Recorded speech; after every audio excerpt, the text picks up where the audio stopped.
Diamo la parola a Geoffroy Pelletier che terrà il suo intervento in francese. Tutti avete potuto prendere però la traduzione in italiano che viene fornita dalle signorine all'ingresso della sala, ma con un emendamento che voleva fare Pepe la Terza su questa traduzione. Mi sbaglio, Pepe? No, volevo soltanto avvertirvi che abbiamo fatto un errore, bisogna ammettere che bisogna sempre ammettere gli errori della vita, nella pagina, non so se l'avete il testo, nella seconda pagina, diciamo, sul retro, c'è scritto anche le possibilità di vendita di libri Strenna a clienti particolari, che traduceva, secondo quello che mi ha detto un collega francese, l'espressione livre à prime, che sentirete.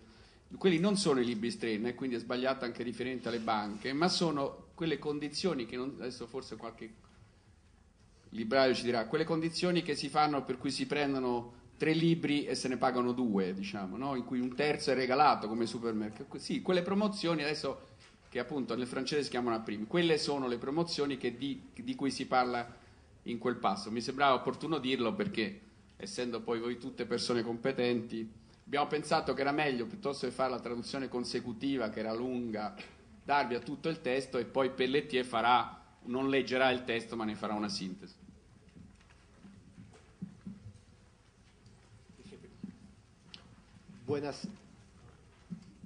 Buonasera, et ce sera tout pour l'italien. D'abord, je tiens à remercier Giuseppe Laterza pour avoir permis au ministère français de la Culture de nous permettre de parler et de s'exprimer sur sa politique du livre, et notamment sur la loi de 81. Et puis mes excuses pour ne pas parler un seul mot d'italien, alors que avec les rencontres que j'ai faites depuis tout à l'heure, senti qu'il y avait beaucoup d'Italiens qui parlaient français, mais les Français sont réputés pour ne pas être très bons dans les langues étrangères, et je ne voulais pas trahir cette très bonne réputation. Juste un mot sur les objectifs du ministère de la Culture français. Ils sont les mêmes depuis que André Malraux les a énoncés. Favoriser la diversité de la création et permettre l'accès de tous à cette diversité. Et pour le secteur du livre, c'est la même chose. Nos moyens pour le faire sont doubles. D'abord, c'est l'adaptation du cadre législatif, les lois, les règlements, les décrets. Et puis, ce sont des aides sélectives en faveur des différents acteurs du livre. Je ne voudrais pas qu'on compare les 100 millions d'euros qu'il y a eu tout à l'heure avec les 3 millions d'euros. 100 millions d'euros, c'est vraiment l'intégralité de tous les budgets en faveur du livre, y compris les aides aux bibliothèques qui peuvent transiter par les collectivités locales. On a un budget très important, mais peut-être pas à comparer avec les 3 millions d'euros dont vous parliez tout à l'heure. Les objectifs de la loi de 81, il y en a 3 qui ont été dictés par le ministre à l'époque, Jack Lang. 1, primo, favoriser la richesse et la diversité de la création littéraire. C'est sûrement le plus important de tous. 2, deuxième objectif, permettre l'égalité de tous les citoyens dans l'accès aux livres et dans l'accès à cette diversité. Troisième objectif, maintenir un réseau important de librairies indépendantes et diversifiées sur l'ensemble du territoire. Et si j'ose dire, le 3e objectif, c'est pour nous la condition sine qua non des 2 premiers. Cet objectif d'un réseau important de librairies, il offre à chaque titre des chances égales de rencontrer son public, et il permet aux éditeurs d'opérer une péréquation entre les titres bénéficiaires, les meilleures ventes, et les titres qui marchent plus lentement ou moins bien. Il offre aux lecteurs un accès à l'ensemble de la création, et ça sur l'ensemble du territoire. Si je devais résumer en un mot ces objectifs, je dirais que pour nous, seule la diversité de la diffusion permet la diversité de la création. Les principes qui sont donc rappelés dans le texte que vous avez en traduction, les principes de la loi de 81, ils sont assez simples, c'est une petite loi, c'est une loi courte. Le principe premier de la loi, c'est que tout éditeur ou importateur fixe pour ses livres un prix de vente.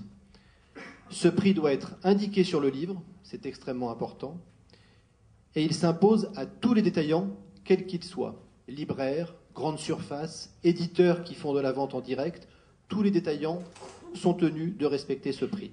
Et ce, à tous les clients, étudiants, professeurs, quel que soit le client, il ne peut pas bénéficier de réduction, ou presque, on le verra. L'idée de ce principe, elle est simple. Il s'agit d'interdire la concurrence par les prix. La seule concurrence par les prix favoriserait d'abord une concentration sur les meilleures ventes, c'est le cas que vous expliquiez pour l'Angleterre, et donc ensuite à terme une concentration des points de vente, et on perd la diversité de la diffusion. A l'inverse, notre loi, qui est une loi de concurrence, et ça on essaie de l'expliquer à Bruxelles, mais aussi à certains acteurs en France, c'est une loi de concurrence, c'est une loi libérale. Elle permet de développer la concurrence, mais sur la compétence des libraires, sur la qualité des libraires, sur la diversité, sur le conseil, sur le choix, mais surtout pas sur une guerre des prix. Cette loi de concurrence permet la diversité et la pluralité des acteurs du livre. Le prix unique, ça permet également de s'assurer de l'égalité de tous dans l'accès au livre, et ça favorise les achats d'impulsion. Aujourd'hui, au détail, pour les ventes au détail, pour les particuliers, un rabais simplement de 5% est autorisé par rapport au prix qui est fixé par l'éditeur. Je crois, contrairement aux 15% qui sont envisagés pour la loi en Italie. En contrepartie, on a imposé aux libraires un service gratuit de commande à l'unité pour tous les titres qui sont disponibles au catalogue des éditeurs.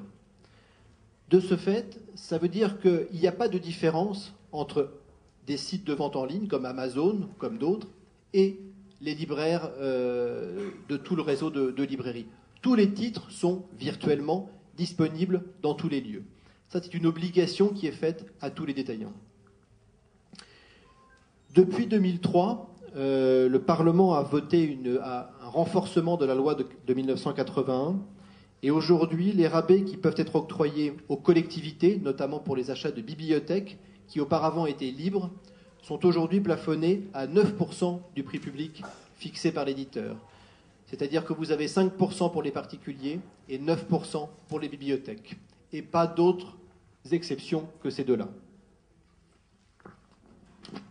À part les achats de livres scolaires, dès lors qu'ils sont achetés par l'État ou par les collectivités, et qu'ils répondent à une définition très précise qui est encadrée du livre scolaire. On ne peut pas y mettre des ouvrages prescrits. Les Trois Mousquetaires d'Alexandre Dumas ne sont pas un ouvrage scolaire, même s'ils sont étudiés dans le cadre de la scolarité.